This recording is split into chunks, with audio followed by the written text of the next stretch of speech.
Would you like to introduce yourself, please? So I am Demetrius Triarias. I practice sorcery for 5 or 6 years, depending on how you count. And my primary goals and practices are Slavic magic and Glyphotic magic. I also practice a little bit of Norse magic, and my goal is to make occult approachable for people with disabilities. And this is a short introduction of myself. Yeah, really. Cool. What can you tell us about what and how did you get into these arts and sciences? So technically, I will not call occult a science, because science has strict rules and procedures, and magic is varying from culture to culture, largely, so I will call it expression of the soul which brings upon the results. But how I got into magic, it's a little bit complex story. I studied history since a really young age, and I am studying history at university right now. And through studying history, I realized that in ancient cultures magic was really a big thing. So I definitely was suspicious about something behind all of those practices, that there is underlying reality between and beyond what we see. But I actually started practicing after my suicide attempt, because during my first suicide attempt, I had paranormal experience, and I also had multiple paranormal experiences with the shadow people, which first forced me to question the solidity of reality when it happened. But paranormal experience I had during my suicide attempt actually convinced me in reality of sorcery. Few months later, I started tapping into the occult. I read the Book of the Law by Aleister Crowley, and I started practicing demon magic. My first patron in demon magic was demonic king Paimon. He was the most prominent spirit in my early practice. So I still work with King Paimon and practice his forms of demon magic. But right now I am focused more on Slavic magic and aspects of demon magic, which are compatible with Slavic system. So that's my short overview of things I do. Awesome. What can you tell us about Slavic magic, and how do you use it, and how does it work with your praxis? So what is Slavic magic? So first, Slavic magic we can define as sorcery system developed within earlier Slavic cultures before arrival of Christianity. Christianity arrived in Slavic lands from 10th to 13th century. That was Christianization of the Slavs in that period. And Slavic magic is kind of different than other forms of magic we are familiar with, due to the like Norse magic or Celtic magic, because Slavic people have their own unique system, and Slavic magic seems to be more primal. Slavic gods seem to be less civilized than Celtic gods or, for example, Nordic gods. They are more fitting description of them would be something like primal energies of nature than if we want to describe them as gods, because they are really raw and really primal. So working with the Slavic system should be based around like nature worship and practicing in nature. But since I cannot practice in nature due to physical constraints dealing with my health, I had to actually find a way to practice in a closed area.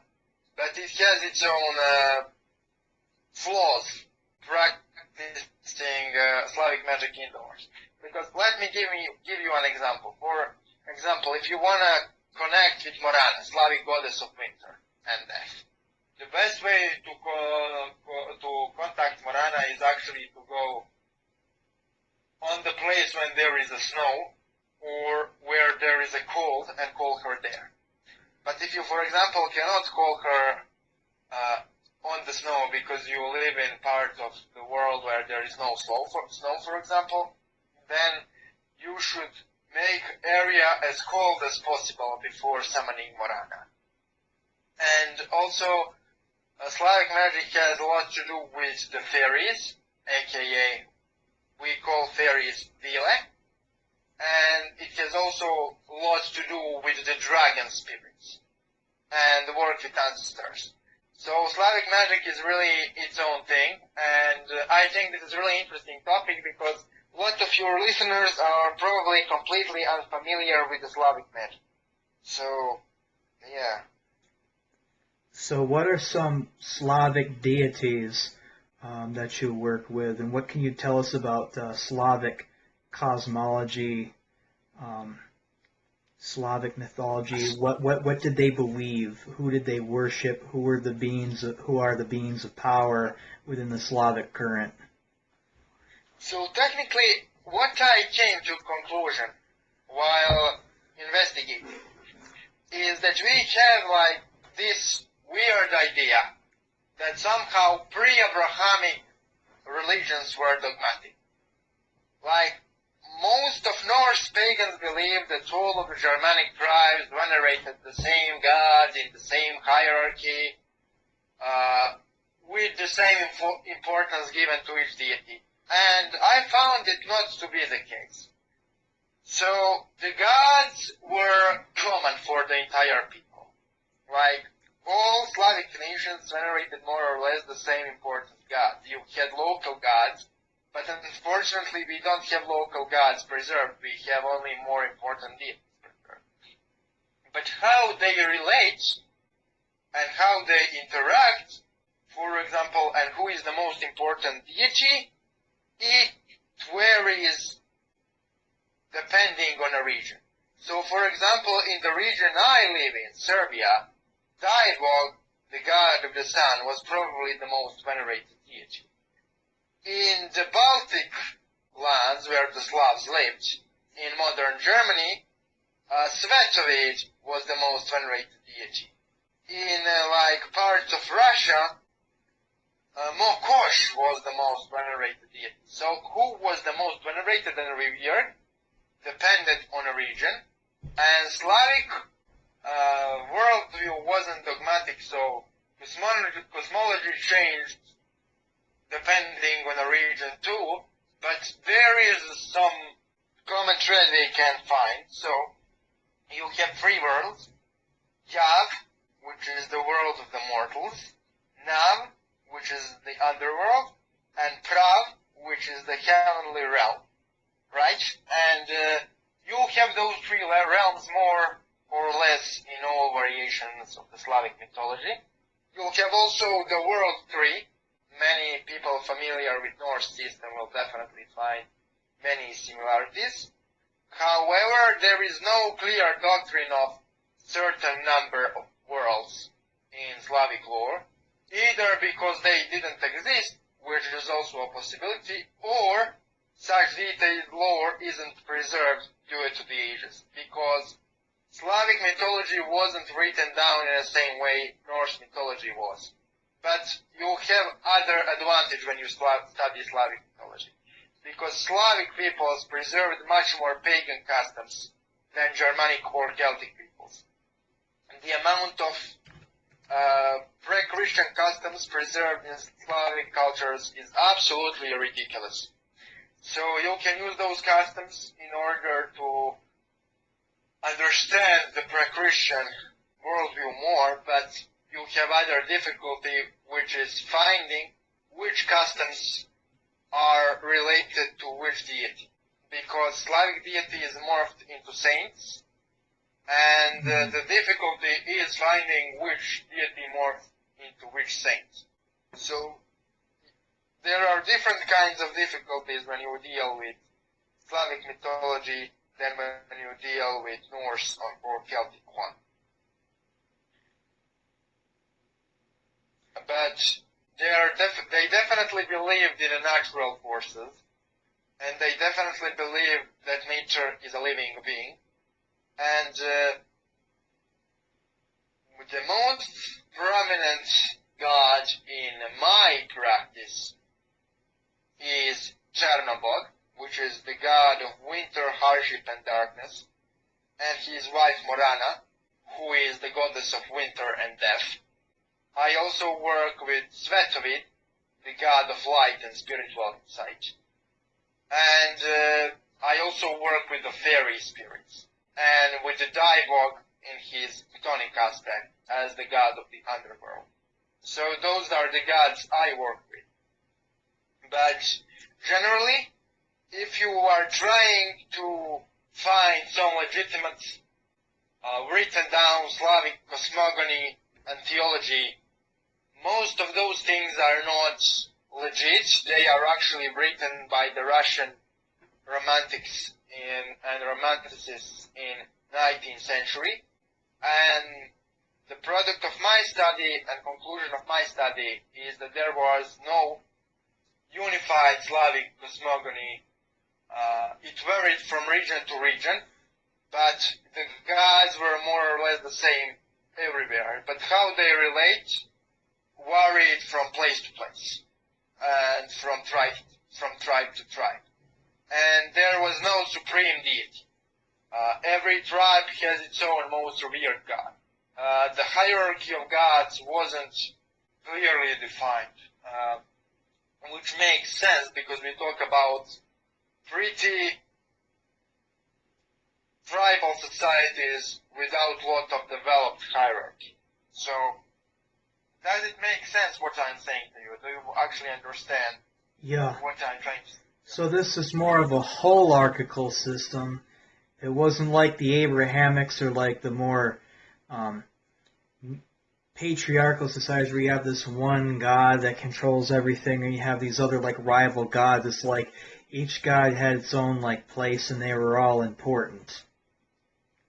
Yes, and who is the supreme god varies from place to place. You know, if you read the folk songs of the Balkans, the supreme god was definitely Triglav. But if you read the folk songs of, for example, Russia, the creator god is Svarog, for example. And it shows that each tribe or group of tribes had its own most important deity, and there was no clear hierarchy. And every tribe revered the protector of the tribe the most. And you have the similar custom in South Slavic lands today, especially among the Serbs and Bulgarians.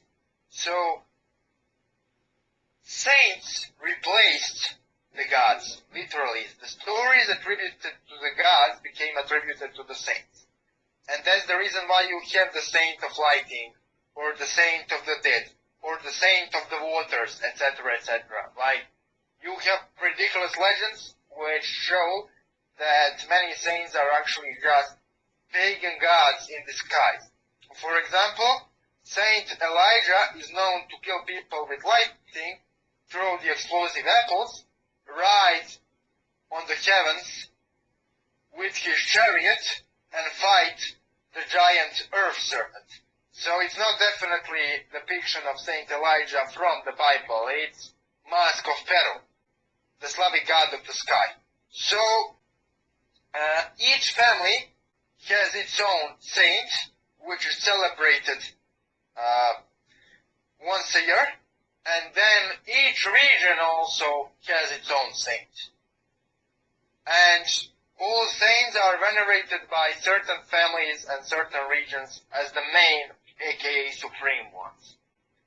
So, if we understand that all of the gods were actually declared supreme by the tribes who venerated them, then we realize that there was no organized, clear hierarchy in the Slavic system.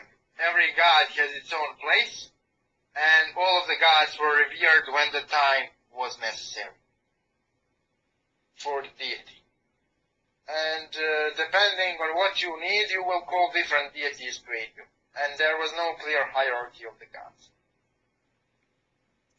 So what can you tell us about Chernobog and his wife?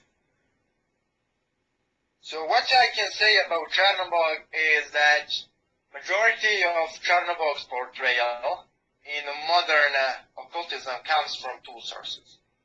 One source is Majarayan Cabal, written down by Samus Greatwood, and another source is Russian Romanticism of 19th century.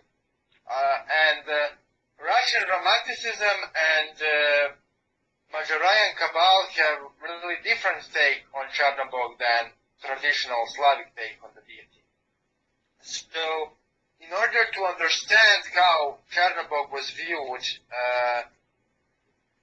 the only thing we can do is to see how devil was viewed. Because in my personal experience, Chernobog and Morana were not able to fit in modern Christian religion. So they didn't morph into saints, like Perun or Mokosh or Lada or Moran, for example. They remained outside of Christianity. They were not Christianized. So they were demonized per se. And Chernobog was actually not necessarily demonic adversarial figure. He was god of darkness and hardship and winter, but theogony of old Slavs was not dualistic. So Chernobog wasn't seen as some evil deity. He was actually wildly venerated in Christian times, in pre-Christian and even in Christian times. How we know this is because we have a lot of place names named after him, and we also have a lot of legends related to the devil which show that the devil is Chernobog. Because devil in Slavic folklore has a lot of non-Christian attributes. For example, he tends to protect the people who call him. He always calls his word. He tends to be really skilled in healing people and bringing knowledge to people and teaches people stuff. And from that depiction we see that this depiction of the devil, aka Chernobog, we have in Slavic lands, is not necessarily the same as modern Russian Rodneveri depiction or Majaraya Cabal depiction. Chernobog is not evil deity. He is simply the deity of hardship and winter. But he can also protect his initiates, and he can give a lot of knowledge and information which is useful and initiated to numerous mysteries, which really transcend anything which was known to him in modern English take on him. Because he really isn't known as 100% evil deity to his old Slavic followers and to his followers in Slavic lands today. He is really dark deity, but he has creative and destructive aspects. And lore we know traditionally about Chernobog is kind of different from the lore you see in Majarayan Cabal. There are 4 aspects of Chernobog I am aware of in Slavic tradition. One aspect of him is Chernobog as giant serpent or black dragon. Another aspect of him is Chernobog as the lame devil and the guardian of knowledge. As and the what? Third aspect, I'm sorry. As the what devil? As the lame devil. Lame. Like How? He's known as the lame black demonic figure with the golden key in his hand and a lot of gold. But he is also able to shapeshift in a terrifying monster. And he is also able to appear as a terrifying warrior. But this terrifying warrior form of him, like it's still him, it's still the same god under different facets. But this terrifying warrior form of him is like more present in modern Russian revivalism. Traditional forms of him I am able to find and utilize in my sorcery are Chernobog as the lame devil, Chernobog as the dragon, and Chernobog as the monstrous creature. So those are the forms of him I was able to reach. I am also able to work with him as a black warrior, which is the aspect of him revealed through Majoraian Cabal and modern Russian pagan revivalism. But this form of him is not form of him I am attracted to, and I think this form of him really presents him in a really limited manner. There are also some legends preserved among the Bogomils and the Vlachs. If you don't know who Bogomils are, Bogomils were ancient Christian sects which thrived in the Balkans for some time, and they were eventually dealt with. Actually, Catars in France were partially influenced by the Bogomils from the Balkans, because Catars in France were partially founded by refugees from Balkan Peninsula after Bogomils were harshly persecuted in the middle of 13th century. So these sects believed in dualistic worldview, and Chernobog was kind of seen as being who opposes the Christian God, as a counter-creator, right? But this is much later take on Chernobog, which is kind of distant from his original Slavic polytheistic roots.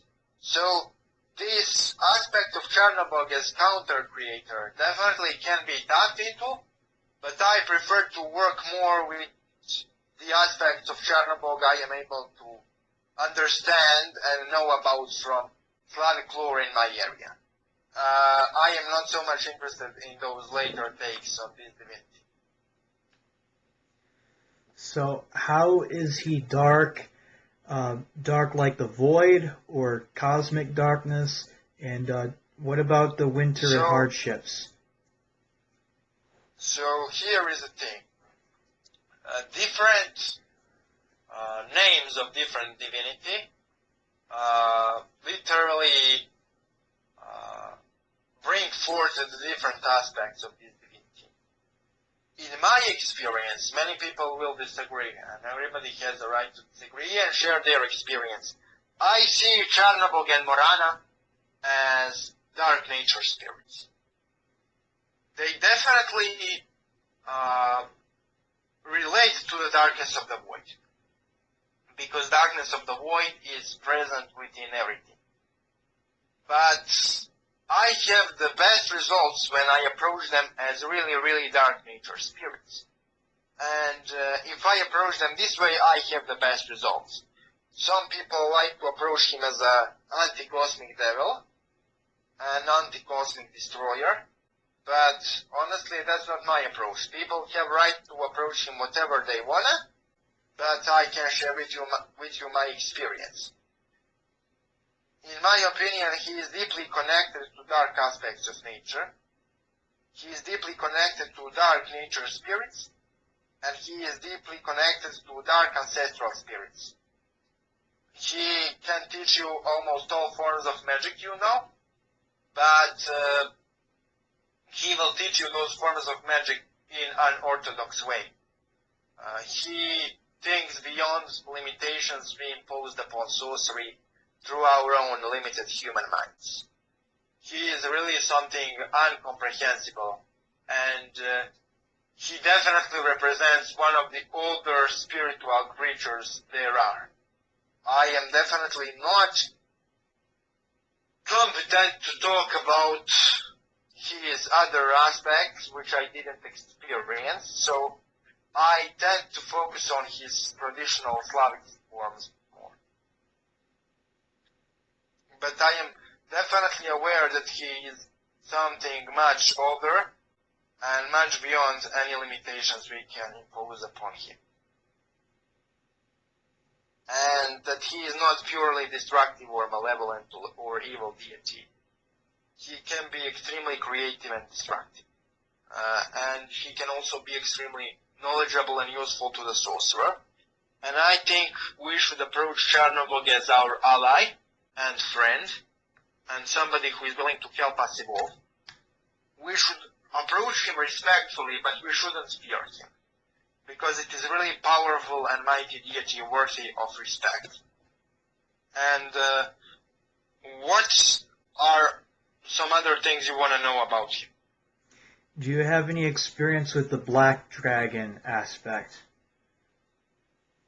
So technically, with Black Dragon aspect, I called that aspect once, and it seems to be difficult to approach. It seems to be more primal and difficult to deal with.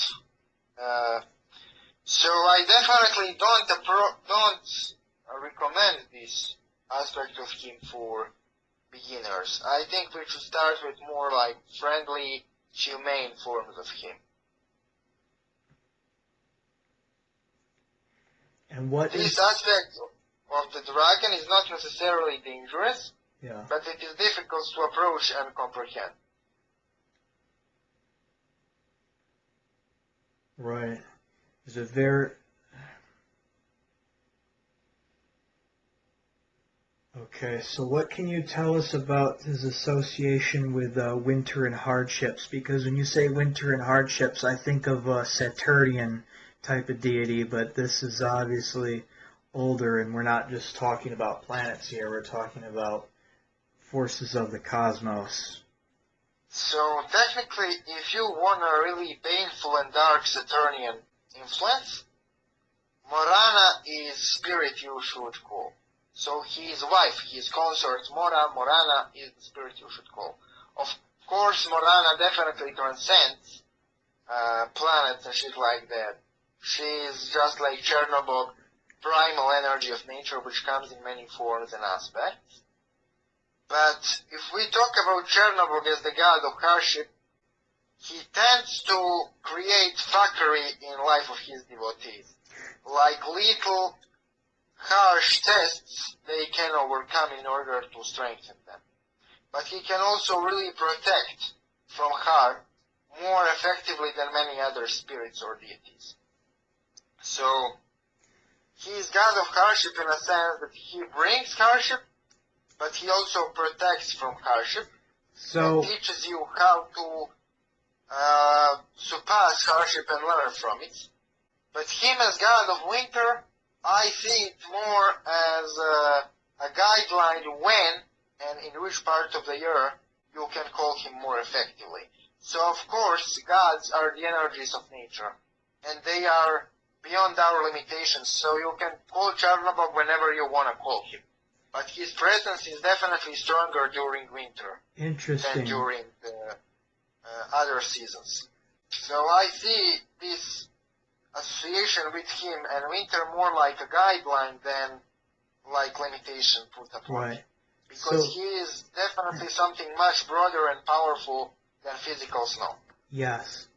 So when you say he creates hardships for his devotees, I think of like a trickster god. So is he in any way like Loki to the Norse people? But there is a purpose also to these tests, because he can protect you from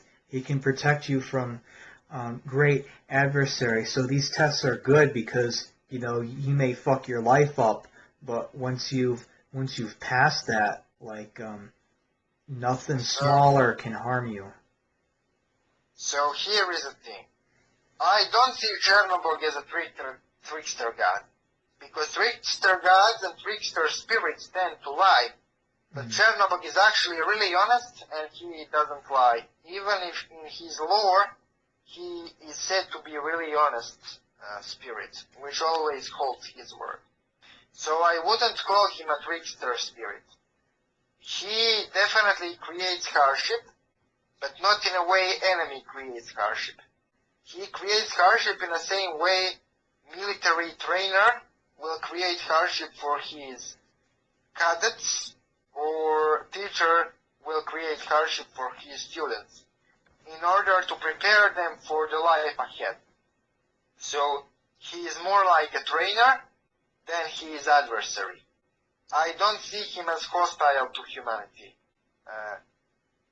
Everything he does, which can be extremely destructive, is actually for the benefit of the world. He tries to create necessary hardship in the world in order to make world a better place. Because according to him, hardship is necessary for the man and everything around man. Hardship is necessary for nature to function and for the life to prosper. So he represents adversity necessary for continuation of life. Because life will cease to exist if there is no hardship and if there is no adversity. I agree with that.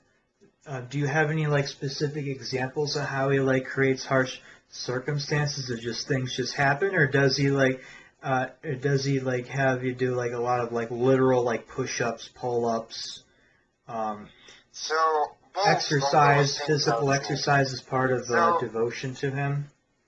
So he literally forces his devotees to strengthen themselves wherever they are weak. So if you are weak physically, he'll push you physically. If you are weak mentally, he'll push you mentally. If you are weak spiritually, he'll push you spiritually. A lot of small unfortunate events will happen. For example, your phone will break a bit for no reason. Or some people will try to fuck with you for no reason. Or your finance will have small downturn for no reason. But all of those things are here to teach you. He will never deliberately ruin your life to the point of no return just for his enjoyment. He really has a good way to determine what kind of adversity you need to involve. And he is definitely not your enemy or your adversary. He just trains you for better life, for better existence. And what I noticed is that Chernobog really isn't mysterious. If you ask him for concrete advice, he will give you concrete advice. But this concrete advice will usually be a little bit painful. But it will definitely solve your problem more quickly than other spirits who either tend to be cryptic or tend to give less efficient but more pleasant advice. He's really straight to the point. I like that. I like directness. I don't have time for cryptic or like messages that I have to decipher. I like just get straight to the point. Very, very awesome. Could you again just expose some of the false misrepresentations that certain lodges and people that misrepresent him as Satan or the destructive devil? What you just said doesn't sound anything like that at all. So here is the thing. People love to be edgy.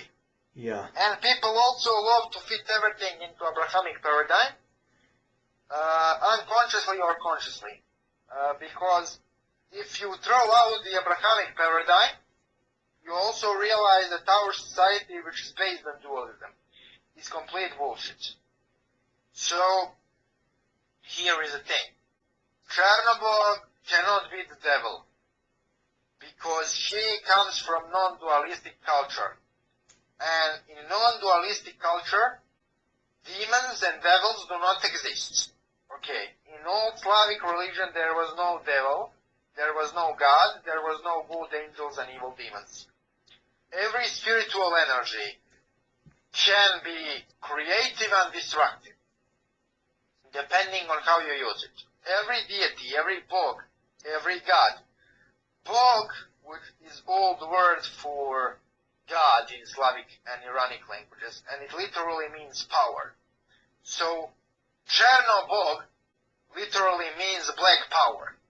So, black power can be used however you want to use it. And you can use it for creation, you can use it for destruction. It depends really on the sorcerer. So Chernobog is definitely not some evil devil with a pitchfork who tortures people for his own amusement, or hates humanity or anything like that. He is really divinity, a pagan deity, with soft and harsh side.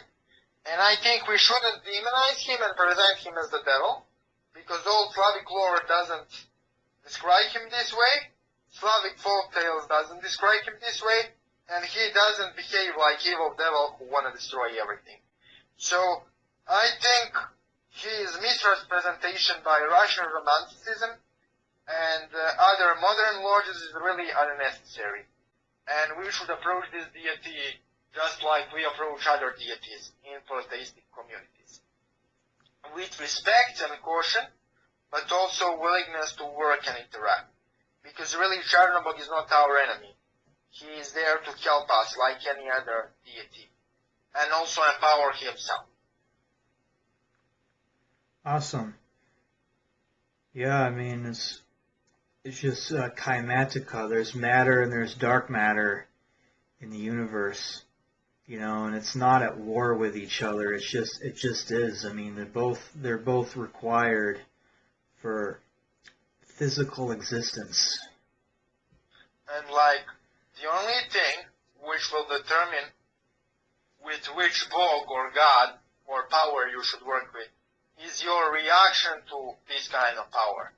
So, for example, I have a negative reaction to warlike Martian energy. And I also have negative reaction to energy like Perun, which is the thunder god. Like I don't like thunder gods, so I don't work with them, right? So if I want something creative, instead of using thunder gods, for example, I can simply use more creative side of Chernobog. And by the way, in all Slavic religion, heavenly gods like Perun or Svarog or Daibog can also be extremely destructive. So, for example, Perun can kill innocent people in his wrath. So the god of the heavens and god of the order, which rides upon the firmament in his chariot, can also kill innocent people in his wrath. So it is completely non-dualistic religion, and there is no need to put the deity from non-dualistic paradigm into some dualistic paradigm and make the devil out of it.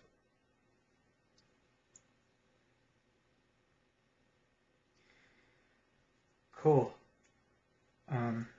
Are there any Slavic deities that is there any Slavic deities that like synchronistically that like synchronize with Klepothian archetypes, or like is there any like Slavic deities that could be in the Citra Ara structure?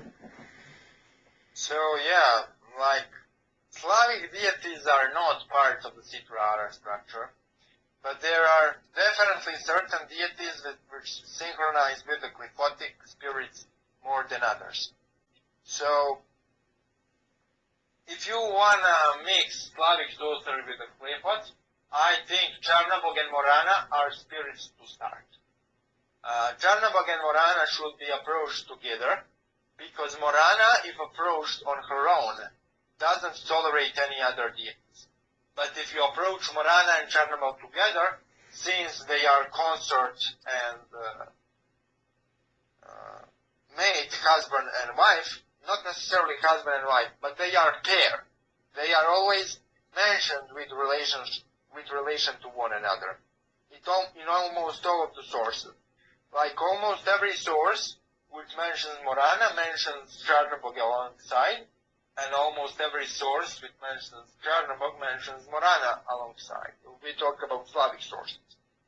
So they are paired, and they work together. So starting with them and working with them together is compatible with the Qliphot. Working with Daibog, the father of the werewolves, is also compatible with the Qliphot. Working with Veles, the god of the underworld, the god of the cattle, and the great dragon and sorcerer, is also compatible with the Qliphot. And working with Moran the Drowner, the god of rivers, who is known to give water and life, but also drown people, and he was offered human sacrifice, more than other deities. Moran is also compatible with the Qliphot. Solar deities and fertility deities, like Daibog, in his solar form, or Perun, or Svarog, or Lada, those more solar-like gods are not compatible with the Qliphoth. But all of the Chthonic and underworld deities are compatible with the Qliphoth pretty well. What can you tell us about the father of the werewolves? So what I can tell about him is that that conception of vampires and werewolves in modern literature we have regarding occultism is not necessarily accurate. So, word vampire came into English and all other languages in this form from Serbian language, and similarly that can be said for Vukodlak or Vrkolak too. The reason why it sounds similar to the werewolf is because word werewolf probably originates from Slavic word too. So, according to my personal experience and Slavic lore, the werewolves are actually either ancestors who are not buried properly or souls of extremely destructive people. So we are not talking about crazy lunatic transforming into the wolf or wolf-like monster. We are talking about a restless spirit of the dead person who, through some magical operation or extremely destructive acts, managed to build that extremely destructive form of herself.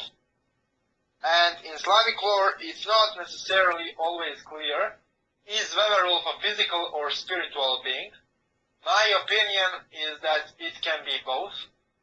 You can definitely have some physical lycanthropic features if you push it too far.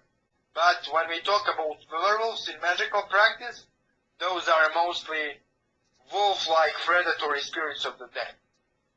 But I want to talk about other form of wolf, which is present in Slavic tradition and associated with Dibog too, which is wolf as ascended or elevated ancestor.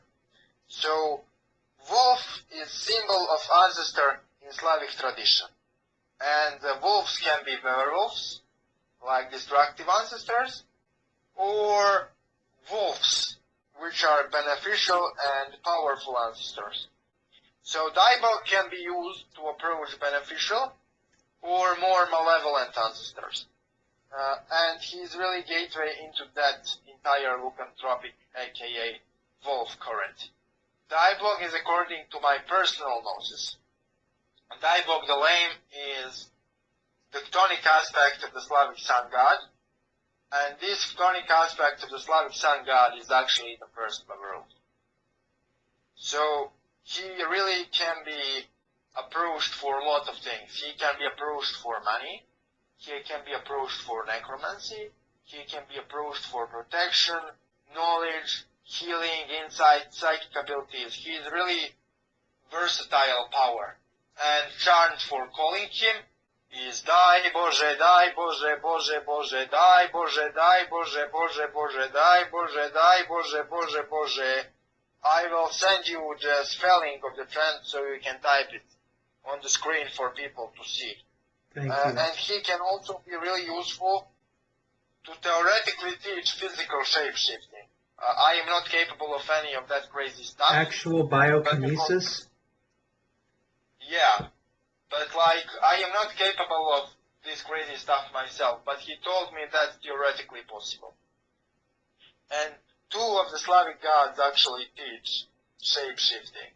Dibog the Lame and Veles teach shape-shifting. Veles, who is the god of cattle, sorcery, and the underworld, and he also appears as a great dragon, he is more skilled in shape-shifting, while Dibog is more skilled in necromancy. So if you want to learn like shape-shifting, work with animal spirits, and entering the gates of the underworld, Veles is the right choice. But if you want to work exclusively with the spirits of the dead and ancestors, Dibog is the right choice. Diabog the lane, tectonic aspect of the sun god. So they are really connected to similar energy, but they are separate divinities and they are approached separately. The main difference is that Diabog tends to deliver more consistent results, while Veles tends to deliver more powerful results. But Veles is really known for lying. And it's not just the lore, Veles lied to me multiple times. So it depends on what you want. And in Slavic tradition, gods cannot be bound, so you cannot force gods to do your will or bidding. That's equal to suicide. Yeah.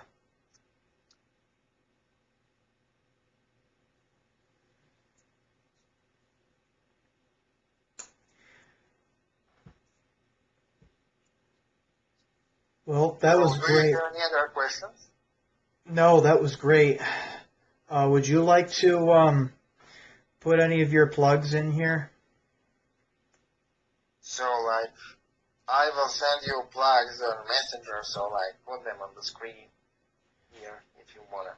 Or put them in the description of the video. Cool. Do you offer any services or? Yeah, I offer consultations. I offer binding of familiar spirits. And I also offer, like, custom rituals. I have a few rituals. I have ritual for psychic empowerment. But in this podcast, we talk a lot about Slavic gods, but I work with demons too. But I wanted to talk about Slavic gods more because it's completely unknown topic in this occult community. So.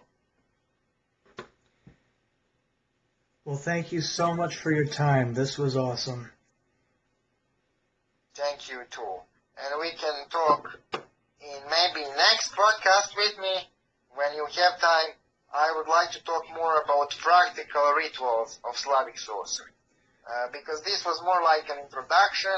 I wanted to debunk some misconceptions, but in next one we will like share with the people practical stuff they can use. In this one I was pretty short. I shared with you just one chant, but in the next one I will bring much more shit to the table. So. Sounds good. Thank you so much. You have a great, where are you? So, I am living in Montenegro, that small country on the Balkan Peninsula, but yeah, I speak about my tradition and I think it's really useful tradition not only for us, but for everybody else in this fucking world. Slavic magic isn't racially based. Everybody can practice it. But I think original culture and tradition and lore should be appreciated and respected.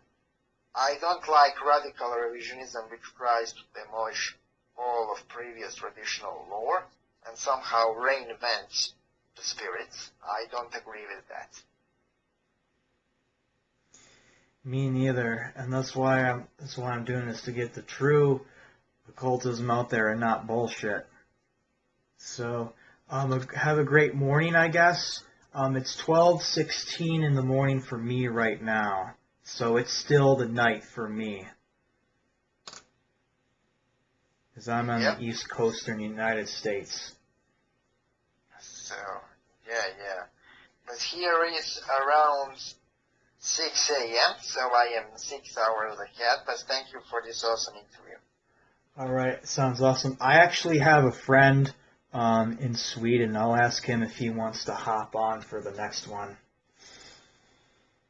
Yeah, I would like to hear traditional observation of Odin by somebody from the actual area, because I am sick of like Americans explaining to the Swedes what Odin is like. What the fuck, man? Alright, you have a great morning now and a good day. Thank you too. Later. See you later. Yep. Thank you.